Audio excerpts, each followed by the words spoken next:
Hello and welcome to the Loneliness Project. I'm Susan, and in this podcast series we explore loneliness, connection and what helps people feel more socially connected and less alone. Loneliness is often associated with being physically isolated or having very few people around, but it can also occur during life stages that appear busy and socially connected. For young adults, life may revolve around work, study, friendships, relationships, and constant online contact. Today I'm joined by Peyton to talk about friendship, belonging and loneliness in early adulthood. Peyton, thank you for joining me. Before we begin, can you tell us a little bit about yourself? Yeah, sure. So I am 26 years old. I am currently full-time uni with honours for actually psychology.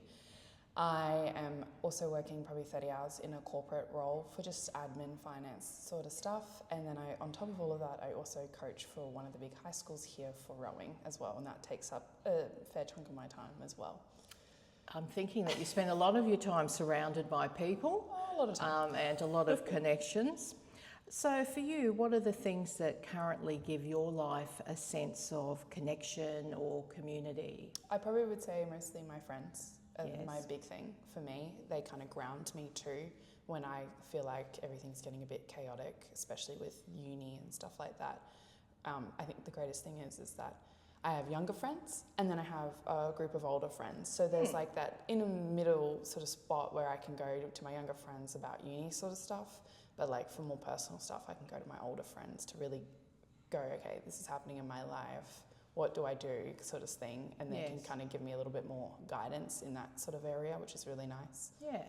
And I would imagine coaching rowing, for example, would give you then that sense perhaps of being part of a broader community. Yeah, definitely. I was very hesitant at first to be a rowing coach because I just didn't know that I could actually do it first and foremost. But I think after 7 years of one of my actual older teachers being like, please come and do this for us, I was like, oh, You okay. gave in. I gave in. I was like, I cracked and I went, yep, sure, no problem. And I think now looking back at it, I should have started a long time ago for sure. It's so much value for it. Yeah. And I think too, having spoken to you previously, Peyton, just the fact too that you're also there for the younger girls, and I understand these are high school girls. Yes.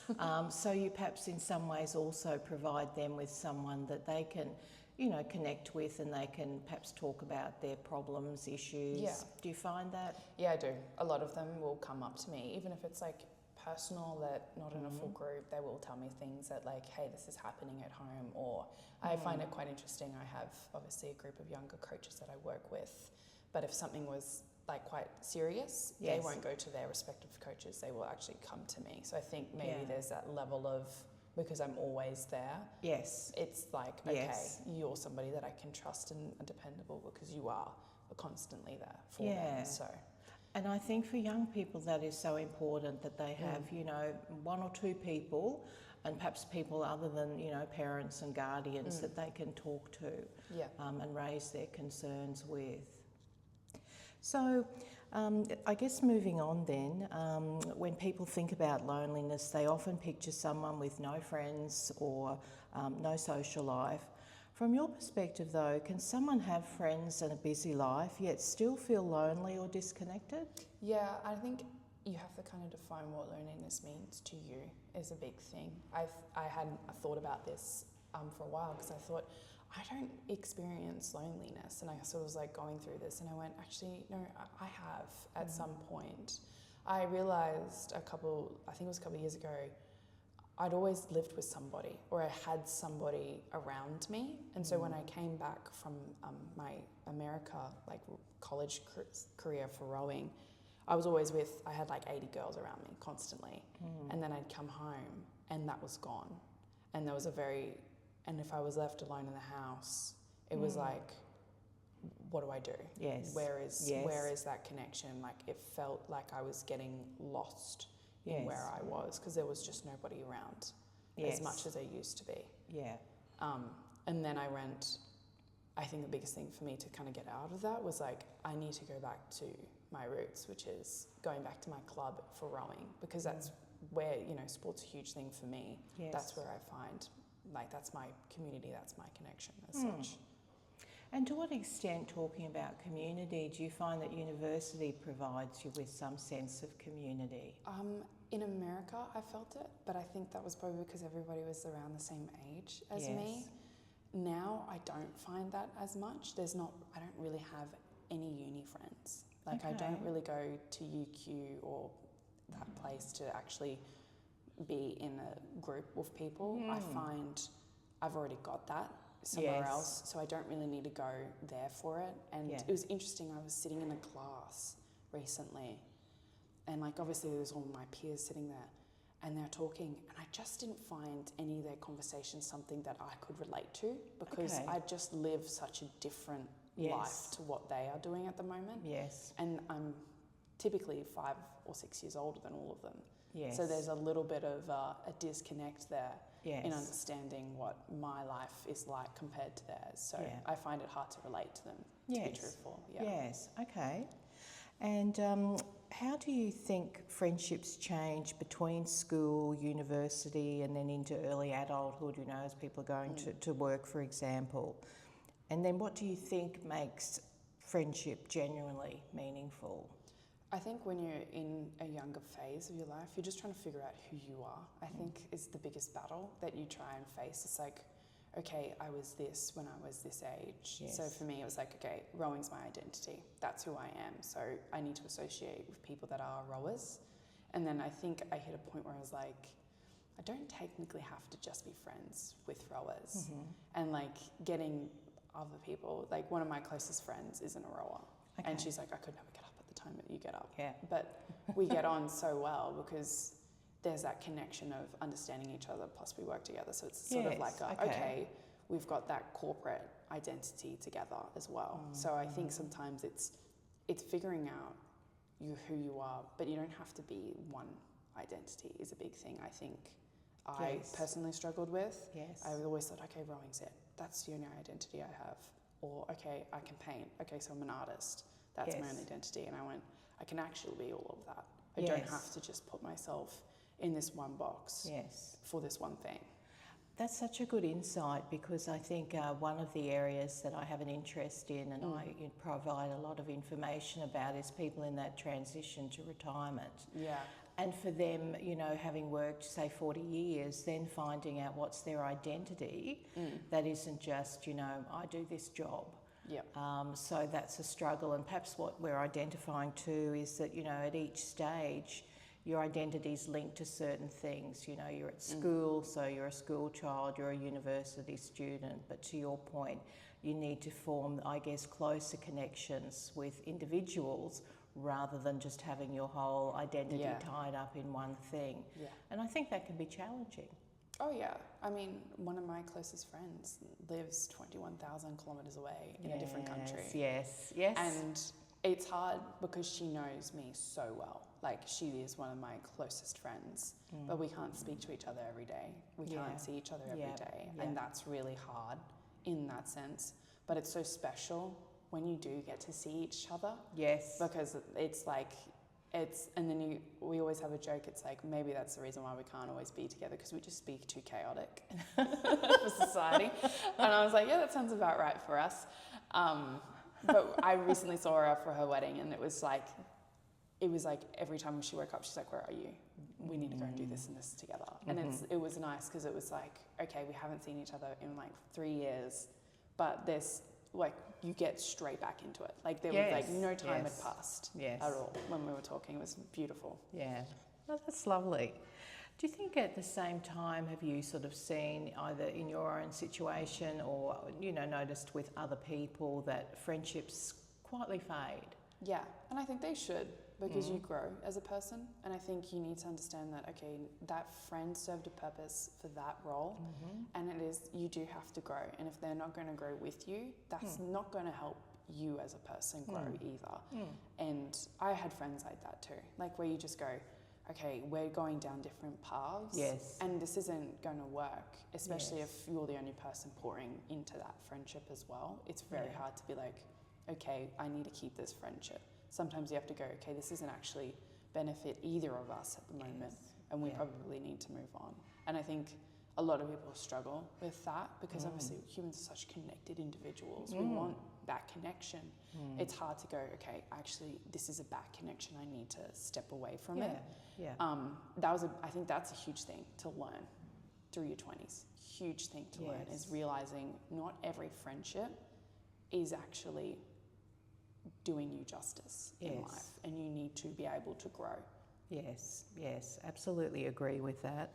And I think that, again, you touched on, I guess, that idea that there has to be some reciprocity so that it's not just one person putting in all of the effort. Yeah. And I think, again, sometimes when someone stops making the effort, it becomes clear that they were the only one that was investing the time and the thought and the energy. So again, these relationships can quietly fade without there being a confrontation or a conflict. I guess that's just how things can be in life. So in terms of social media and AI, I think definitely something I wanted to talk to you about. They're part of everyday life for many young people. Do you think from what you see they help people feel more connected? Or do you think sometimes social media and AI can actually make people feel more lonely? I think it does both. I think it does both. It's helpful for me because I went over to America and I did that 4 years in college. That's the only way I can talk to those friends. That's the only way, is through social media. Yes. There's no other form of platform where I can see what my friend's doing. Like I know my friend went with her sister and her mum to a concert last week. Yeah. I wouldn't have known that if social media didn't exist. Yeah. So you still feel fairly involved, obviously, in each people's other's lives. Yeah, That's great. And then I think, because I've seen it, and I think this is a big thing that I see with my young girls that I coach, because they've just gone through that transition where they're not allowed social media. So my girls are on that cusp, so they don't have it now. Last year's girls did. And I walked in, and I can remember this, it was a lot quieter. You know, you'd walk up the hill together because there's this massive hill you have to try and hike up after you've just trained. Can't breathe. And they'd all have their headphones in and be on their phones and like flipping through it. Whereas these girls, oh my goodness, if I could get a word in, that would be lovely. Okay. Yeah. That sounds really, I guess, refreshing and positive that you're walking up the hill and you can start to hear and then the buzz. And you're dying a little bit as you're going up the hill because you're like, oh my gosh, I can't breathe, but they're all yapping at you, so you have to try and respond. And I just, it's interesting because like when you talk to like the other coaches who are sort of around your same age, you don't obviously walk up the hill because I think you've got more of a social cue too. Like you can really go, okay, you know, this is happening in my life and stuff like that. And it's really easy for, you know, talk to coaches and stuff. But it was interesting to see the girls start to really get involved over the last like couple months as well. Which is really nice. I'm like, I love that. And because I always, obviously, you know, I worry always about my girls. I'm worried, you know, are they okay? Are they doing well and stuff like that? So when I see that they are a bit more better communicating with us, it always makes me feel a little better because I'm like, okay, you can tell me if something's wrong. Yes. Like last year I was like, I had to kind of guess it a little bit with them and try and pick up, okay, that's a little different to how you were, I think, I'm not too sure. But this year I can go, okay, what's wrong? You know, because there's that level of they're communicating a lot better with us. Yeah. Because I mean, such a lot's been said and written about the social media ban in Australia, and you know now whether other countries will follow suit. I think UK is about to do it as well. So I think I read that. But yeah, and this is something I'm very heavily vested in because this is what my research is on for psychology. Because I think it's really important to understand is social media helping us or is it deterring us from those like real values of face-to-face contact as well?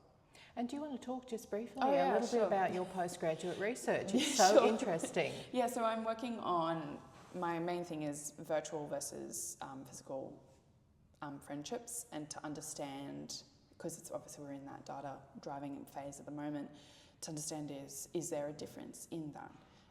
Are we better face-to-face, which I would hope we are, or are we now moving more into a virtual world where we are finding more connections virtually? So it'll be interesting to see. And it's not just looking at younger, it's looking over the lifespan as well. So I want to see, you know, is it better for older people, for instance, in that bracket, okay, do they feel more connected online or do they feel better face to face as well? So it's really important to like understand where in the lifespan where everybody is sitting with that. Yeah, such important research. And I think that, you know, again, to your point, across the lifespan, I mean, it seems like the older people are now, you know, spending a lot more time online. Yeah. So, you know, the days when it might have been, say, the grandchild sitting there with Yep. headphones on, scrolling, looking, we now have their grandparents doing exactly the same thing. When saying that, I went and saw my grandmother, my step-grandmother recently, and I just found like it's okay to text each other every so often, but it's so wonderful to sit down with them and just have like 2 hours of talking. Yes. And you know, they always bring out the photo album, and I love that. Yes, that's right. You just get a nice little envelope of photos to take home every time. Yeah, absolutely. That's great. So I guess to talk and bring this to a bit of a conclusion, what do you think helps people feel connected? So, you know, what makes people, I think, feel that their friendships are meaningful and that they're genuinely connected to another person? I think my biggest thing is you've just got to show up. Yes. Mm-hmm. You've got to show up. You can't just go, okay, you know, I checked on that person. It's like, did you really check on that person though? Did you just sending a text isn't enough sometimes. Sometimes you've got to actually pick up the phone, give them a phone call, go, hey, saw something, are you okay? Yes. Like, it's really important that there's a lot more of a connection. Like, one of my friends pregnant, and we make a great effort to, hey, let's go for a Sunday walk. We don't have to go far. We can just waddle around the place, but let's go and, you know, go for a walk for a little bit. Yeah. And, you know, and that's those moments are where they start to tell you their insecurities or their worries and stuff like that. And it's important to get those things out with your friends. Those are so important because, you know, she tells me things and I go, and then I take a mental note going, okay, she's a little worried about this. I probably should check on her in a few days to make sure she's okay. Yes, I think so. And also, you know, your point about just going for a walk. So there's plenty of low or no cost activities that we can do because I'm aware, you know, for everyone, but for younger people in particular, it's we're in a bit of a cost of living crisis. So that reduces perhaps some of the options. You know, we mightn't be able to afford to go to dinner, but we can always go for a walk with a friend. Yeah. Pick up the phone, talk to a friend. Very easy. Yes. Very easy things to do. So, Yes. Yeah. So what do you think makes a difference when someone's feeling lonely? So what do you think we can do when we feel that one of our friends is feeling lonely? I often, and she's well aware of this, I'll just rock up. I just show up at her door when she's like, I'm not feeling great today, and you just, I think that's the hugest thing, is it's like that presence sometimes. Because, and this is, I think, where my social media thing really comes in, it's all great and well to see somebody, you know, online and stuff like that, but when somebody is in trouble, that's not going to help them. They need somebody in front of them to like comfort them, to give them a hug, to be that person that goes, it's going to be okay. We can work through this together. Like, you're not alone in this.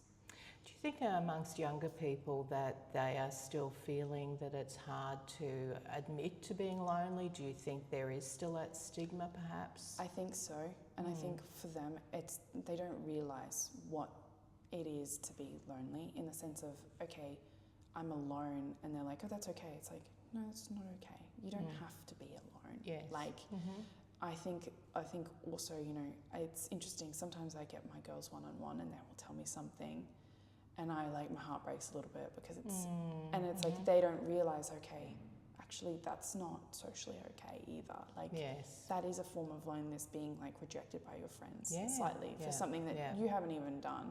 But that's what teenagers, I think, they do. And I think it's not until you get a little older and you look back and you go, actually, that wasn't okay then, and I can't believe I was like, okay, that's okay in the time. So I think sometimes, you know, there's a lot of growing to be done to understand what your loneliness is too, because sometimes it's not until, you know, you get older and you do find connection with other people that you go, actually, I was really lonely in that period of time. Yes, and I didn't realise it. Yeah. No, I think that's a very important point. Well, Peyton, thank you for sharing your reflections and experience. It's been great to talk to you, and good luck with the research on friendship. Hopefully we can circle back Yes, a hopefully bit it gets further done. down the line and hear a bit more about the results. It's such important work that you're doing. Today's conversation is a reminder that loneliness is not always obvious. Someone can appear busy, socially active and constantly connected online, yet still feel unseen or disconnected. Connection is not simply about having people around, it's about feeling understood, included and being able to be yourself. Thank you for listening to The Loneliness Project. I'm Susan and I'm glad you're here.